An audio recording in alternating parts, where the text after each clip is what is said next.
area zao nyingi, water pan zao, maeneo yao ya malishe yote yameingiliwa na medhulumika na lapset. Tunaomba watengewe sehemu zao, waweze kupatia mifugo yao malishe yao na maji na misaada ambayo itawapatia ya kuweza kujitegemea na wao. Your Excellency, ingine ni maneno ya land. Mimi wacha niongee leo, Mheshimiwa Rueda, hatumpati Your Excellency hapa. Usiniharakishe. Niache. Your Excellency, maneno ya land. Land, sisi kuna watu ni waathiriwa wa lapset na hawajalipwa ardhi zao, fidia zao, Your Excellency. Na tunasikia tunaenda concession na privatization. Hawa watu wataenda wapi na haki zao hawajapewa, Your Excellency?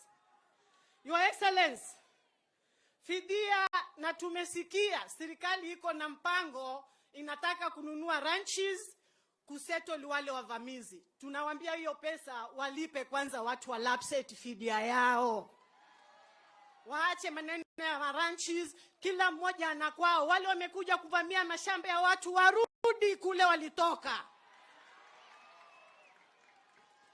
Your Excellency, nikiongea mambo ya land, kuna Swahili scheme ambayo imechukua miaka mingi sana. Tunataka hiyo Swahili scheme, tayari it was prepared, approved by the State Department of Physical Plan.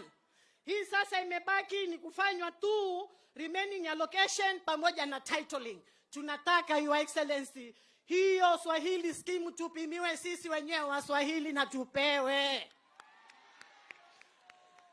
Your Excellency, land is a right, not a privilege, Mr. President. We need our land. Security. Security, Your Excellency, tunashukuru. Security wanajaribu. Lakini kuna shida. Shida iliyoko ni kwamba kuna maneno huwa yanasema katika majukwaa hususan na viongozi, ya kulekeza vidole, ya kuwaingiza waliomo na ambao hawamo.